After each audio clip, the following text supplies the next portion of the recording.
219페이지 26절부터 30절까지입니다. 구약성경 219페이지 민수기 14장 26절부터 30절까지입니다.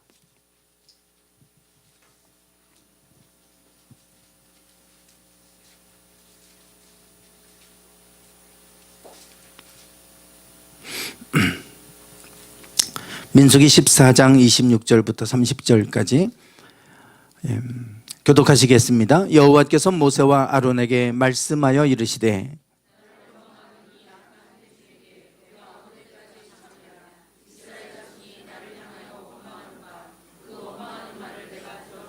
그들에게 이르기를 여호와의 말씀에 내 삶을 두고 맹세하노라. 너희 말이 내 귀에 들린 대로 내가 너희에게 행하리니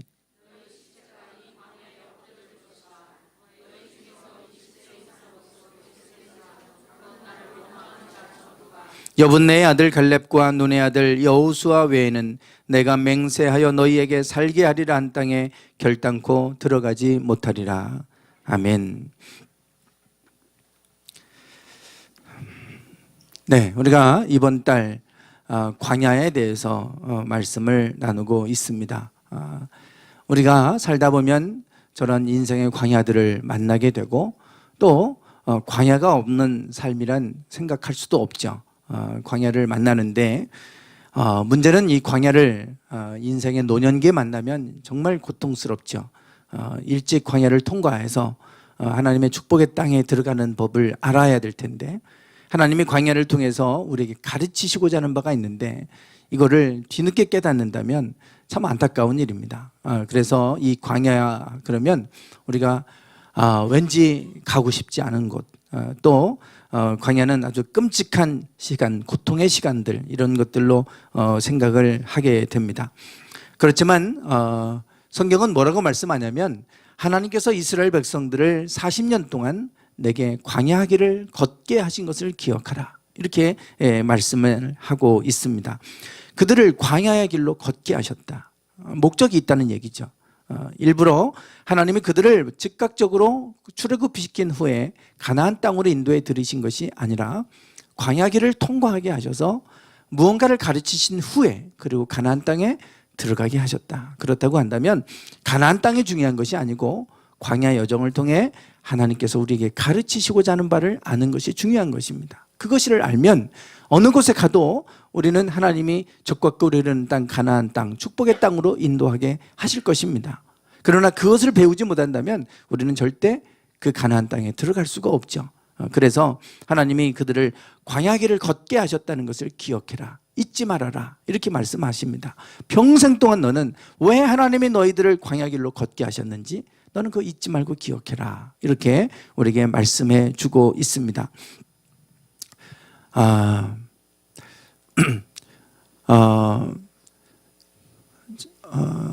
지도가 네, 이게 여기 있네요. 지금 여기 보시면 이게 구글 어스에서 찍은 세계 지도입니다. 그러면 이스라엘의 위치를 찾으실 수 있겠나요? 이스라엘 하면 저 넓은 땅덩어리 중에 이스라엘이 어디 있는가? 성경의 무대가 되는 이스라엘이 어딘가? 이 정도는 좀 우리가 알고 있어야 되지 않습니까? 바로 여기입니다. 한가운데입니다. 지구의 한가운데. 그래서 이스라엘을 지구의 배꼽이다 이렇게 부르죠. 저기 한가운데에 있는데요. 여기를 좀 더 확대하면 여기입니다. 시나이 반도. 여기가 바로 이렇게 삼각형 모양으로 있는 시나이 반도. 여기가 아라비아 반도죠. 사우디아라비아가 있는 아라비아 반도고 여기가 이제 홍해입니다. 홍해. 지금 보시는 것처럼 온통 하얗습니다. 사막입니다. 사막. 한가운데 요 사막이에요. 사막. 요 사막의 한가운데 지금 이스라엘이 있습니다. 우리가 광야를 자꾸만 우리는 가고 싶지 않은 땅, 고통의 땅, 그리고 절대로 광야는 오지 않아야 될 땅, 않아야 될 그러한 인생의 시간들 이런 것들을 우리는 광야를 그렇게 부정적인 의미로 생각하지만 하나님이 이스라엘 백성들을 아브라함을 통해 가라고 해서 그 땅을 주신 곳이 바로 이 가나안 땅, 이스라엘 땅, 지금의 현재 있는 땅입니다. 저기 사막 한복판으로 보내셨습니다. 광야의 한복판으로 보내신 거예요. 네. 그리고 지금 이게 지금 이스라엘이 솔로몬 이후에 북이스라엘과 남쪽 유다로 나눠집니다.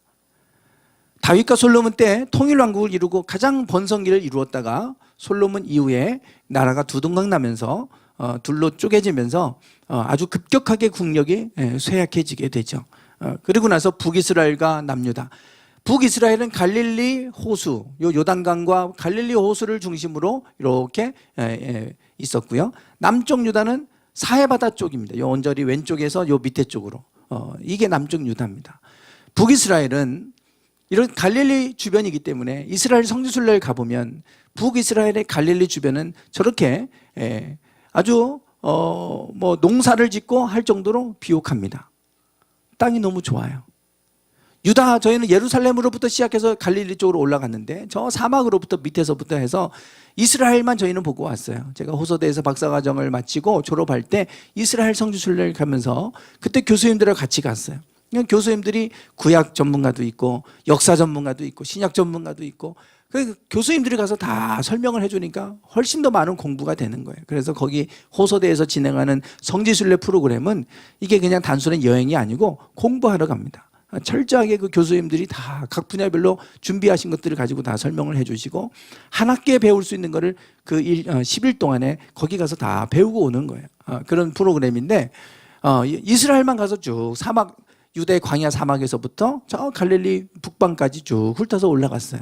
그런데 올라갈수록 갈릴리는 너무 좋은 거예요. 그런데 유다 광야를 보다가 북방 갈릴리 쪽으로 올라갈수록 저렇게 기름지고 농사를 짓고 푸른 초원들이 보이고 저렇습니다. 근데 이제 이게 남쪽 유다예요.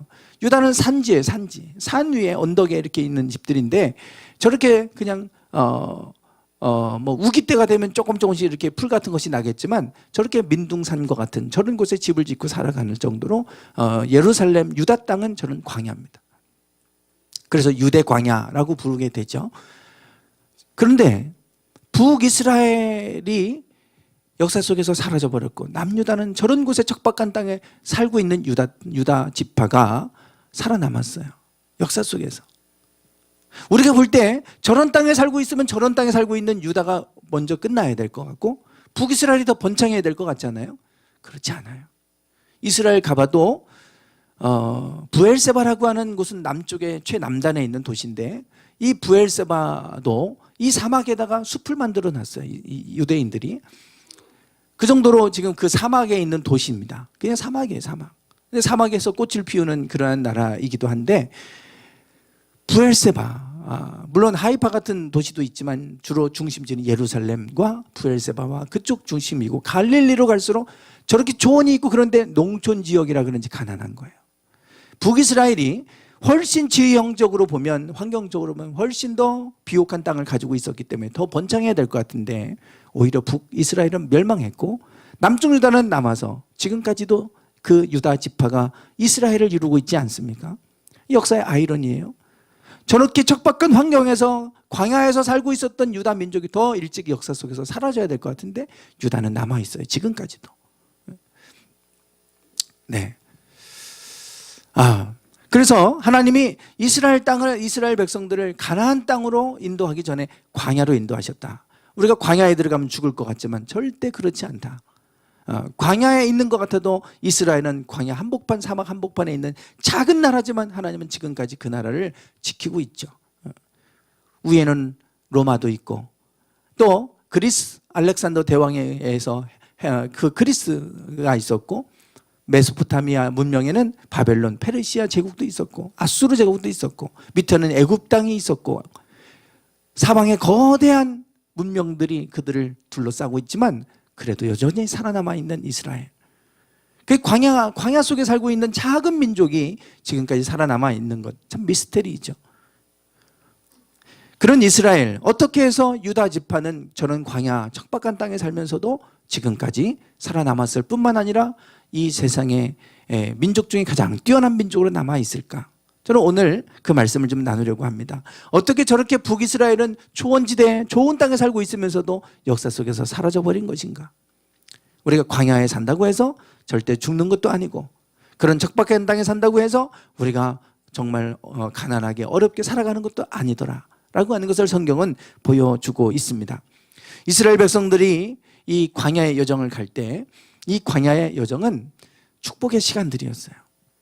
하나님이 그들을 출애굽해서 이끌어내신 후에 먼저 애굽 땅에서 나오게 하실 때 그들을 구름 기둥과 불 기둥으로 인도하시죠. 뜨거운 사막과 같은 그 땅, 아까 제가 지도를 보여드린 것처럼 이스라엘뿐만 아니라 그 땅 전체가 다 사막입니다. 그 지역 자체가 그래요. 그러니 낮에는 뜨겁고 밤에는 춥고 이런 지역인데, 그러다 보니까 그들이 출애굽해서 광야로 들어가는데 얼마나 고통스럽겠어요. 낮에 그 뜨거운 사막을 걸어야 되니까.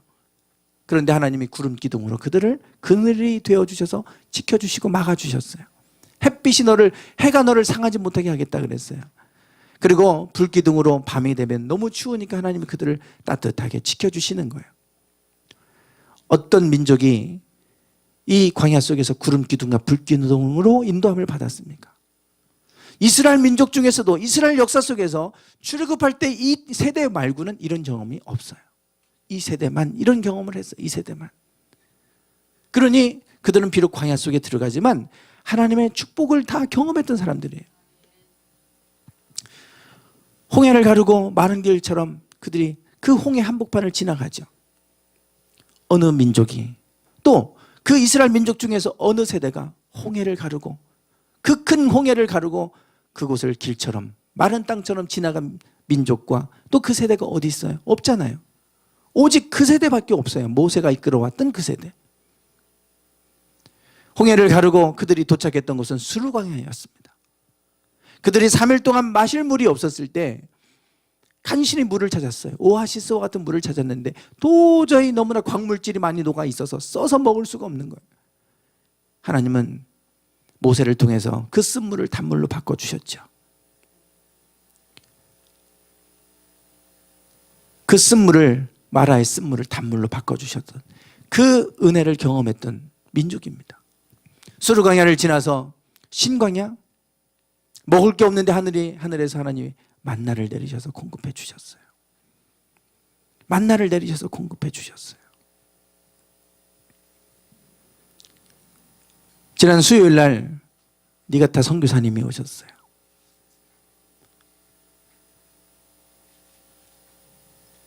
경식이가 그 지역으로 가야 되는데 소개를 받아가지고 그 선교사님이 카톡을 주고받다가 갑자기 한국에 나와야 할 일이 생겼다고, 그리고 나오셨고, 그리고 갑자기 또 천안에서 이제 예배할 곳이 있다고, 그래서 천안에 오는 길에 우리 교회를 오시겠다고, 그래서 그러면 수요일 저녁 예배 설교해 달라고 제가 그렇게 하고 와서 수요일 날 설교를 하고 가셨어요. 오후에 만나서 제가 대화를 이런저런 얘기를 했어요. 그런데 그 선교사님이 일본이 얼마나 어렵습니까? 어떻게 보면 광야와 같은 곳이죠. 그래서 너무나 많이 굶주리기도 했고, 그런데 희한하게도 그렇게 굶주리고 그렇게 하는데 누군가 우편함에다가 10만 원씩 이렇게 넣고 간다는 거예요. 우리 돈으로. 이게 누군지 모른대요. 지금도 모르겠대요. 그런데 그분이 그래요. 선교지에서는 참 많은 기적이 쉽게 잘 일어난다고. 그런데 본인이 그렇게 어려운 환경 속에서 굶고 그렇게 고통스럽게 살아갈 때 하나님이 도우셨다. 하나님이 먹여주셨다. 선교지에 가거나 광야에 가면 그거를 경험합니다.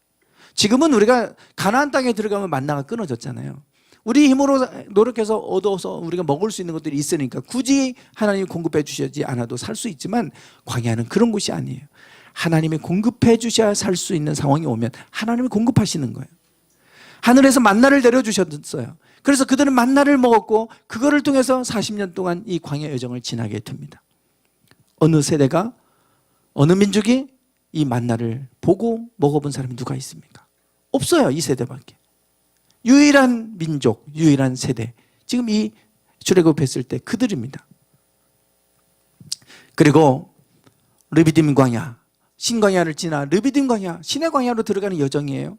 르비딤 광야로 가는데 또 물이 없어요. 그곳에서 하나님은 반석을 쪼개서 물을 내셨어요. 그런데 이 반석을 쪼개서 물을 냈는데 지금의 시내산이 있는 곳이 발견돼서 사우디아라비아 쪽 미디안 광야에 시내산이 있다. 그래서 이제 지금은 그쪽이 거의 지금 이렇게 받아들여지고 있지 않습니까? 네. 이게 지금 그 무리바 반석입니다. 무리바 반석이 그냥 우리가 생각하는 작은 반석이 아니고 거대한 반석이에요. 지금 이렇게 반으로 쫙 갈라져 있죠. 예. 저 뒤편에서 보면 이래요. 쫙 갈라져 있어요. 여기 지금 사우디아라비아 사람이 여기 지금 서 있습니다. 이렇게 올라가면 언덕에서 이 물이 흘러서 쭉 계속 흘러내려서 시내광야에서 1년을 있는 동안에 시내광야에서 임을 먹었어요. 임을. 그래서 좀 멀리서 보면 이렇습니다. 아주 높이 빌딩처럼 솟아 있잖아요. 저 거대한 반석이 쫙 쪼개지면서 저기서 물이 솟아나왔어요. 얼마나 장관이었겠습니까? 그냥 땅속에서 물이 졸졸졸졸 흘러나오는 이런 정도가 아니고요. 저기에서 저 거대한 반석이 저렇게 높이 빌딩처럼 솟아버리는 반석이 반으로 쫙 갈라지면서 저 속에서 물이 솟아나오고 그 물을 통해서 그들이 먹었어요. 반석으로 무슨 지팡이를 쳤다고 해서 저게 쪼개질 수가 없잖아요. 하나님이 반석을 쪼개서 물을 내셨어요.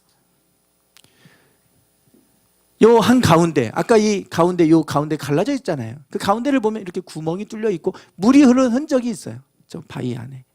구멍이 가운데 이렇게 물이 솟아서 흘렀기 때문에 그 가운데 구멍이 뚫어져 있고 물이 흐르는 흔적이 그대로 남아 있습니다. 하나님이 그들을 저렇게 먹이셨어요. 얼마나 많은 은혜를 경험했어요. 그래서 그들에게 있어서 광야의 여정은 어느 누구도 경험해보지 못했던 축복의 여정입니다. 하나님이 그들에게 기적을 보여주셨고 어떻게 먹이시는지, 어떻게 그들을 물을 내셔서 그들에게 생수를 주셨는지, 어떻게 홍해를 가르셨는지, 어떻게 그들을 인도하셔서 구름기둥으로 불기둥으로 인도하셨는지, 이런 여정들을 다 하나님의 은혜 아래 그들이 40년 여정을 걸었고요. 40년 죽을 때까지 그곳에서 의복이 헤어지지 않았어요. 발이 부르트지 않았어요. 하나님이 그들을 그렇게 하셨다고 얘기합니다. 그러니 이 광야의 여정이라고 해서 광야가 아닌 거예요. 하나님이 그들에게 그렇게 먹이셨는데 무슨 광야입니까? 뭐 물이 있고 다 그런데 하나님의 은혜 가운데 그렇게 인도하셨으니 이 광야의 여정은 그들에게는 정말 축복의 여정들, 시간들이었습니다. 저 가운데 우리가 한 가지만 경험했어도 우리는 평생 잊을 수가 없는데 이 기적 외에도 수많은 기적들을 하나님 보여주셨잖아요. 애굽에서 출애굽할 때부터 그 기적들을 경험한 세대가 오늘 본문에 나오는 이스라엘 백성들, 그 출애굽했을 때 그 세대들입니다. 그런데 그럼에도 불구하고 그들은 여전히 원망합니다. 여전히 원망하는 말을 쏟아내는 거예요. 이 본문 말씀은 지금 어떤 상황이냐면 시내산에서 1년을 머물 동안에 하나님이 가나안 땅에 들어갈 준비를 하게 하셨어요. 하나는 너희는 그 땅에 들어가면 그 땅에 살고 있는 가나안 땅에 살고 있는 그 민족들처럼 너희들 그렇게 살면 안 된다. 너희는 좀 다르게 살아야 된다. 그런데 레위기를 잘 읽어보시면 그 민족들이 얼마나 악행을 범하고 살았는지 그 모습들이 그들의 성적인 범죄로 나타나요. 동물과 수간하는 얘기도 나오고 또 남자와 남자, 여자와 여자, 동성애 얘기도 나오고요.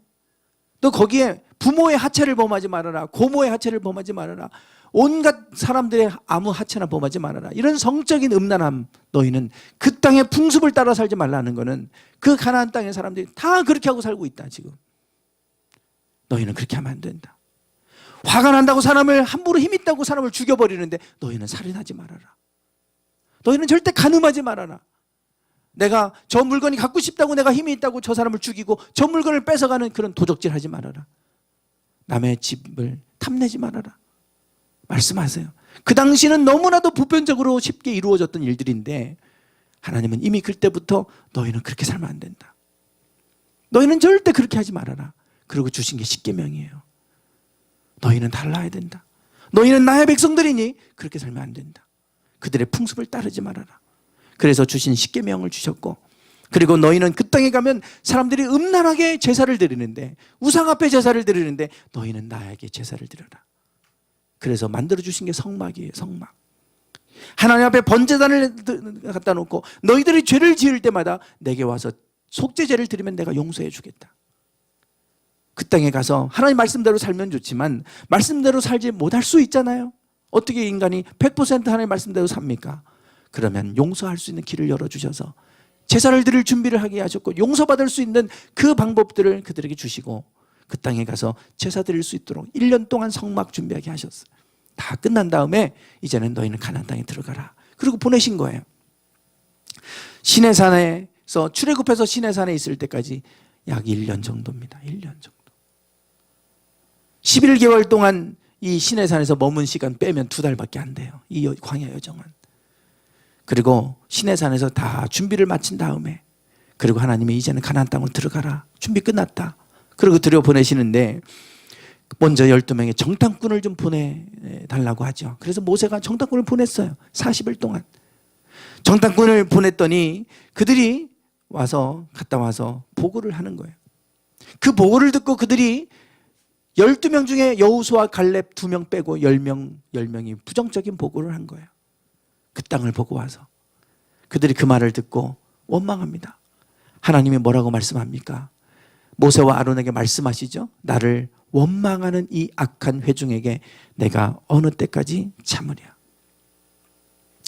앞에서 제가 말씀을 드린 것처럼 비록 그들의 환경은 광야의 여정이었지만 광야였을지라도 하나님이 얼마나 그때마다 필요한 은혜를 주셔서 사는데 아무 문제 없게 하셨어요. 조금 불편할 수는 있었겠죠. 그럼에도 불구하고 하나님의 수많은 기적을 경험하고 은혜를 경험했는데 자꾸 그걸 잊어버리는 거예요. 그리고 조금 불편한 일이 생기면 또 원망합니다. 원망해요. 자꾸 원망하고 불평하는 거예요. 하나님은 뭐라고 하냐면 원망하는 이 악한 회중이라 그랬어요. 원망하는 것을 가리켜서 악하다 이렇게 말합니다.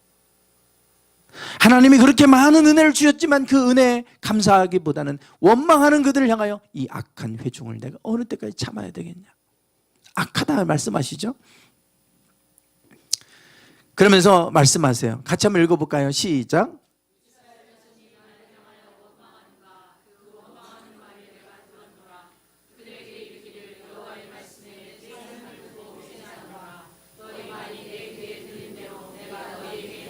아멘. 하나님이 뭘 들으셨어요? 원망하는 말을 내가 들었다 그랬어요. 하나님 우리 말하는 걸 다 듣고 계시죠. 우리 말하지 않아도 마음을 아시는데 뭐 원망하는 말을 내가 들었다 그래요. 그리고 뭐라고 하시냐면 내 귀에 들린 대로 내가 너희에게 행하겠다 그랬어요. 내 귀에 들린 대로. 그래서 너희 시체가 이 광야에 엎드러질 것이라. 그리고 20세 이상으로 계수된 자, 즉 출애굽할 때 나왔던 그 20세 이상은 다 가나안 땅에 못 들어가고 이 광야에서 죽게 될 것이다. 결단코 그 땅에 들어가지 못할 것이다. 원망하는 그들은 가나안 땅에 못 들어간다. 그래서 결국 광야를 벗어나지 못하고 죽어버렸어요. 그들은 광야를 하나님은 잠깐 통과하는 여정으로 만들어 놓으셨는데 광야를 지나지 못하고 결국 광야에서 떠돌다 죽어버렸어요. 가나안 땅에 들어가지도 못하고. 이게 오늘 본문 말씀의 얘기입니다. 도대체 그들이 어떤 보고를 들었기에 이렇게 원망을 했을까요? 또 그들이 원망하는 말은 또 구체적으로 한 거는 뭐냐 이거예요. 민수기 13장에 가면 12명의 정탐꾼을 하나님이 딱 이제 각 지파의 대표가 되는 사람들을 뽑아서 12명을 보냈는데 그들이 40일 동안 그 땅을 탐지하고 돌아왔어요. 정탐하고 돌아와서 12명 중에 10명이 이제 보고를 하는 거예요. 한번 읽어볼까요? 시작.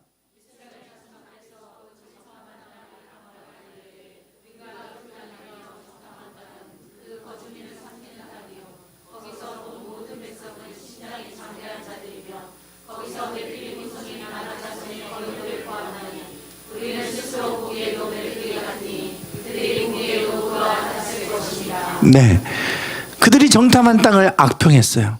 물론 거기에 열매를 따가지고 와서 이것은 우리가 그 땅에서 가져온 실과다. 정말 그 땅에는 이런 열매들이 있다. 제가 지난주에 포도 열매 보여드렸잖아요. 그런 거 따가지고 와서 이게 거기서 가져온 거다.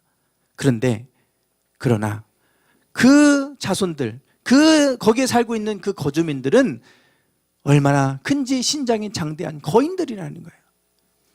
네피림 후손, 아낙 자손, 이 거인족입니다. 제가 전에 사진 보여드렸잖아요. 보통 키가 큰 거는 8m까지 발견되고 막 이러지 않습니까?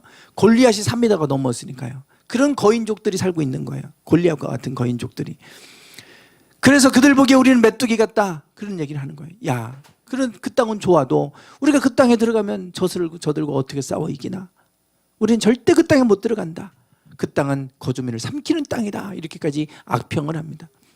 그러니까 뭐라고 하냐면 그들이 모세와 아론을 원망하며 온 회중이 그들에게 이르되 우리가 애굽 땅에서 죽었거나 이 광야에서 죽었으면 좋았을 것을 어찌하여 우리를 그 땅으로 인도하여 칼에 쓰러지게 하려 하는가. 차라리 그 땅 가서 죽느니 이 광야에서 죽는 게 낫겠다. 그 들린 대로 하나님 하시겠다는 거예요. 내 말에 내 귀에 들린 대로 너희들이 말한 대로 광야에서 죽겠다고 하면 광야에서 죽게 해줄게. 그리고 그들은 그 40일 동안 탐지한 거 하루를 1년으로 계산해서 40년을 떠들고 결국 그 한 세대가 죽어버렸어요. 그들이 원망하는 소리를 들으셨어요. 그런데 단 한 번의 원망하는 소리를 듣고 하나님이 이렇게 하셨느냐? 그게 아닙니다.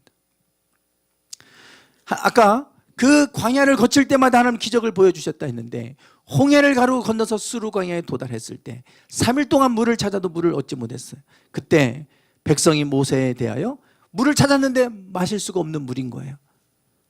그때 모세를 향하여 뭐 했습니까? 원망했어요. 우리가 무엇을 마실까?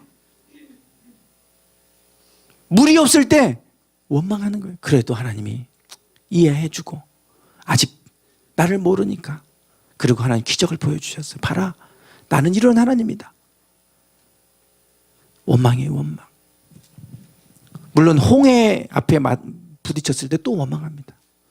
홍해 앞에 뒤에 애굽의 군사가 쫓아올 때도 또 원망하고 왜 우리를 끌어내서 여기서 죽게 하냐고, 차라리 지도자를 세우고 뒤로 돌아가자고 막 이렇게 원망했어요. 그런데도 홍해를 가르고 인도해냈는데 수르강야에 오니까 또 하나님 앞에 기뻐하고 찬양하고 홍해를 건넜을 때는 막 춤추고 그렇게 하더니 또 3일 만에 또 원망하는 거예요. 또 3일 만에. 수르강야에서 쓴물을 단물로 바꿔주시고 그리고 나서 신광야에 갔어요. 먹을 게 없는 거예요. 먹을 게. 애굽에서 탈출할 때 가지고 왔던 양식이 다 떨어져 버렸어요. 그때 이스라엘 온 회중이 그 광야에서 모세와 아론을 어떻게 했습니까? 원망했어요. 원망. 먹을 게 없듯 또 원망하는 거예요. 하나님의 원망하는 소리를 들으시고 하늘에서 만나를 내리셔서 먹게 하셨어요. 르비딘 광야를 보세요. 르비딘 광야. 여기도 거기서 백성이 물에 가람에 그들이 모세를 대하여 원망하여 이르되 당신이 어찌하여 우리를 애굽에서 인도하여 내어서 우리와 우리 자녀와 우리 생축으로 목말라 죽게 하느냐. 원망하네. 모세가 엎드렸을 때 하나님 반석을 지목하셨고 그 반석을 쪼개시는 거예요. 거대한 반석 보여드렸잖아요. 빌딩 같은 거. 그거 친다고 뭐 무슨 일이 일어나겠어요. 그런데 믿음으로 쳤는데 하나님이 그걸 쫙 갈라지게 해서 물이 나오게 하셨어요. 봐라, 나는 이런 하나님이다. 이 정도 봤으면 가나안 땅에 거인족이 살더라도 하나님이 함께 가시면 뭐 되는 거잖아요. 뭘 걱정해요?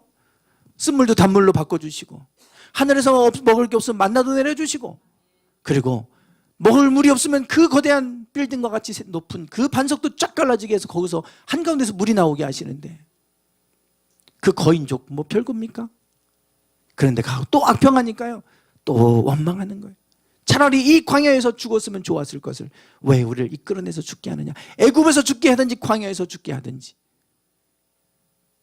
내 귀에 들린 대로 내가 행하겠다. 결국 그 땅에 아무도 들어가지 못할 것이다. 결국 그들은 광야에서 죽고 말았습니다. 여러분, 이 모습은 우리에게 무엇을 말해줍니까? 원망과 불평을 우리가 하는데 원망, 불평 차이를 아십니까? 불평은 뭔가 내가 마음에 들지 않게 여겨지니까 좀 그 안에 마음에 좋지 않게 생각하는 마음이 불평이에요. 우리는 불평 그러면 말로 하는 것 같잖아요. 근데 사전을 찾아보니까 그게 아니더라고요. 불평은 내가 마음에 별로 흡족하게 생각하지 않을 때 그때 이제 마음이 불편한 마음을 품는 게 불평이고요. 원망이 그걸 입으로 말하거나 표현하는 걸 원망이라고 돼 있어요. 이스라엘 백성들이 물론 불편하면 마음에 불편한 마음 가질 수 있죠. 그런데 그거를 원망하기 시작하는 거예요. 말하기 시작하고 그것을 거친 표현으로 행동하기 시작하고 하나님이 그 소리를 들으셨어요. 그게 이스라엘의 모습이에요. 여러분, 광야는 이스라엘 여정들이 환경에 그런 광야와 같은 환경 속에 들어간 게 광야가 아니에요. 마음이 저렇게 왜 늘 불평하고 불평으로 가득 찬 저 마음이 광야인 거예요. 비록 환경적인 곳이 광야일지라도 하나님이 축복으로 여러 가지 모든 것을 채우시고 공급하시고 먹이고 마시게 하고 하셨잖아요. 환경은 문제가 안 됩니다. 아무리 좋은 곳에 가 있어도 불편하게 생각하고 마음에 들지 않고 만족하지 않고 감사하지 않는다면 그곳은 광야예요, 광야. 그 인생은 광야를 못 벗어나는 거예요. 왜? 환경이 문제가 아니고 마음이 광야와 같은데 어디 간들 무슨 의미가 있겠어? 아무 소용 없습니다. 우리 마음이 기름져야지. 우리 마음이 기름져야지. 뭐 기름진 땅에 간다고 해서 가나안 땅에 들어간다고 해서 거기서도 원망하고 불평하고 있으면 그게 무슨 지옥과 꿀이 흐르는 가나안 땅이 되겠어요? 절대 축복의 땅이 되지 않아요. 하나님은 먼저 그 땅에 들어가기 전에 우리 마음을 다루기를 원하셨어요. 마음, 광야 속에서 우리 마음이 다루어지기를 원하셨고 저렇게 원망하는 백성들이 원망에 끊어지고 하나님의 기적을 통해 감사하는 모습으로 바뀌기를 원하셨지만 여전히 바뀌지 않는 그 악한 회중들을 내가 어느 때까지 참아야 되느냐. 오늘 인생의 광야, 우리의 광야는 우리 마음속에 있습니다. 절대 우리 환경에 있는 게 아니에요. 아무리 광야와 같은 사막 가운데 들어간다 할지라도 그곳에서 감사할 수 있고 기뻐할 수 있다면 그 사람에게는 그곳이 광야가 아니에요. 아무리 축복된 땅을 하나님 가게 해도 거기서 원망하고 있고 불평하고 있다면 그 사람은 거기도 광야일 겁니다. 평생을 우리가 광야에서 살아갈 수는 없지 않습니까? 하박국 선지자의 놀라운 고백이 여기 있습니다. 같이 한번 읽어보겠습니다. 시작.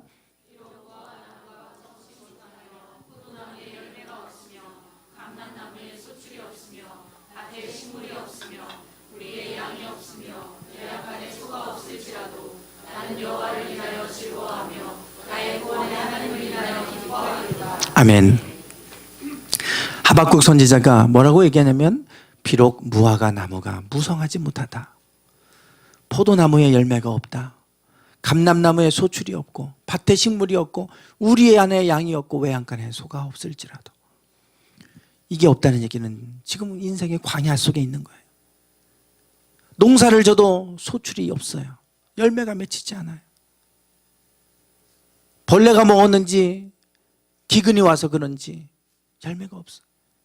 제가 지난주에 광야에 대해서 이슬에 대한 말씀을 드렸는데 유목민들은 농사 질 수 없어요. 그럼에도 살 수 있는 이유는 양이 있기 때문에 그래요.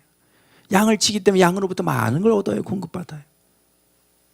그런데 저런 거라도 없으면 양이라도 있어야 되잖아요. 우리의 양도 없어요. 외양간에 소도 없어. 전부 없는 거예요. 이런 광야 속에 지금 하박국 선지자가 있는데 그것 때문에 처음에 원망하고 불평했어요. 하나님, 왜 나에게 이런 일이 일어나야 됩니까? 그런데 나중에 18절에 가면 이럴지라도 나는 여호와를 인하여 즐거워하며 나의 구원의 하나님을 인하여 기뻐하리로다. 환경 바뀐 거 하나도 없잖아요. 그런데 마음이 기쁨으로 즐거움으로 바뀌어버렸어요. 그러면 이 사람들에게는, 이 사람 하박국 선지자에게는 여기가 광야가 아니에요. 어느 곳에 있어도 우리가 감사할 수 있고 기뻐할 수 있다면 그게 왜 광야입니까? 아무리 좋은 곳으로 보내주셔도 거기서 원망하고 불평하고 있다면 거기가 광야죠. 그곳이 광야예요. 이스라엘 백성들은 하나님이 그렇게 광야의 여정 속에 수많은 좋은 것들을 다 공급해 주시고 다 보여주셨지만 여전히 원망한 그들이기 때문에 그들은 광야 속에서 결국 죽고 말아요. 오늘 우리의 삶의 여정을 다시 한번 돌아봅니다. 하나님이 함께 하시는 곳이라면 그것은 절대 광야가 될 수 없습니다. 여호수아와 갈렙은 하나님이 우리와 함께 하시면 그들은 우리의 밥이다 그랬잖아요. 광야, 우리가 볼 때 광야와 같아도 하나님이 나와 함께 하신다면 그것은 절대 광야가 아닙니다. 오늘 우리가 하나님을 볼 수 있기 원합니다. 하박국 선지자는 여호와를 인하여 즐거워한다. 하나님이 보이기 시작한 거예요. 없는 게 보이는 게 아니라 우리 안에 살아계신 하나님이 보이기 시작하는 거예요. 포도나무에 열매가 없는 게 보이는 게 아니라 무화과 나무에 무성하지 못한 것이 보이는 게 아니라, 예전에 그게 보였지만 이제는 그게 아니라 살아계신 하나님이 보이니까 그걸로 인해 기뻐하고 즐거워하는 겁니다. 오늘 우리의 삶의 여정 속에 아무리 환경이 광야와 같아도 그곳에 하나님이 살아계심을 우리가 경험하고 또 그것이 하나님이 보이고 있다면 우리는 그 속에서 감사하고 그 속에 소망 가운데 살아가게 될 줄 믿습니다. 그 사람에게는 광야가 아닙니다.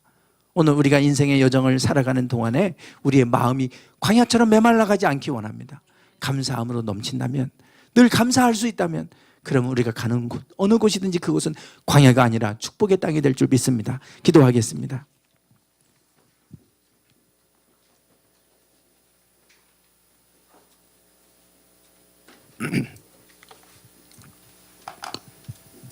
하나님, 지금까지 우리의 삶의 여정 속에서 이스라엘 백성들과 같이 순간순간 우리에게 필요한 은혜를 주셨습니다. 많은 기적들을 경험하게 하셨습니다. 그럼에도 불구하고 또 매 순간순간 어려운 일이 찾아오면 우리는 그것들을 잃어버리고 원망과 불평을 하지는 않았습니까? 하나님, 이제는 우리가 감사하는 삶을 살기 원합니다. 하박국 선지자의 마음이 변화됐던 것처럼 주변에 없는 것들이 가득할지라도 여전히 하나님은 살아계시기에 그 하나님으로 인하여 기뻐하며 즐거워하는 법을 배워가기 원합니다. 그 하나님이 우리와 함께 하시면 하나님은 만나를 통해서도 공급하시고 반석을 쪼개서도 물을 내시고 홍해를 갈라서도 길을 내시는 하나님이심을 우리가 기억합니다. 하나님, 오늘 우리가 그 믿음으로 살아가게 하시고 하나님의 자녀임을 기뻐하게 하여 주시고 하나님이 나의 아버지이심을 감사하며 살아가는 저희들 모두가 되게 하옵소서. 예수님의 이름으로 기도드리옵나이다. 아멘. 하나님의 순간순간이 하나님의 은혜였습니다. 여기까지 우리를 인도하신 분도 하나님이십니다. 매 순간순간 기적과 같이 우리의 삶을 인도하셔서 구렁텅이 속에서도 우리를 건져내 주시고 지금까지 건강하게 평안한 가정을 이루며 살아오게 하신 하나님, 감사드립니다. 우리의 마음이 이스라엘 백성들처럼 광야와 같은 마음 되지 않기 원합니다. 그들의 환경이 광야가 아니라 그들이 마음이 광야였음을 봅니다. 불평과 원망으로 가득했던 그들, 수많은 기적을 보여주셨지만 늘 순간순간마다 원망했던 그들, 오늘 우리가 그런 모습이 되지 않기 원합니다. 그런 모습 가지고 살아가면 우리는 늘 광야를 벗어나지 못하고 광야 속에서 떠돌다 죽고 말 것입니다. 하박국 선지자와 같이 그럼에도 불구하고 여호와로 인해 기뻐할 줄 알게 하시고 여호와로 인하여 즐거워할 줄 알게 하여 주시고 늘 주어진 삶 속에서 감사하며 예배하며 살아갈 줄 아는 저희들 되게 하옵소서. 지금은 우리 주 예수 그리스도의 은혜와 아버지 하나님의 극진하신 사랑하심과 성령님의 감동 감화 충만하심이 원망이 끊어지고 늘 하나님 안에서 감사하며 하나님으로 인하여 기뻐하며 즐거워하며 살기를 소망하는 당신의 사랑하는 모든 성도들 위해 이제부터 영원토록 함께 하시기를 간절히 축원하옵나이다. 아멘.